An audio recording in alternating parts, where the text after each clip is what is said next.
rritjen ekonomike e ndajmë me të gjithë qytetarët. Në kuadër të kësaj ndarje të rritjes ekonomike, me rastin e fillimit të vitit akademik, sot do të miratojmë vendimin për ndarjen nga 100 euro, shumë e njëhershme për të gjithë studentët që i plotësojnë kriteret.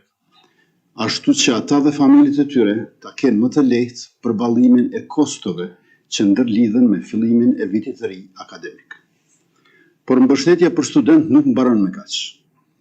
Të dashur student, sot do të miratojmë edhe përmbushjen e njërit prej premtimeve kyçe të qeverisë Kurti 3, atë për bursën e mobilitetit për student të nivelit bachelor. Kjo bursë do të jetë mase përhershme dhe mbështetje vazhdueshme për studentët në nevojë dhe shuma e mbështetjes do të varet nga distanca ndërmjet vendbanimit dhe vendit ku ju studioni.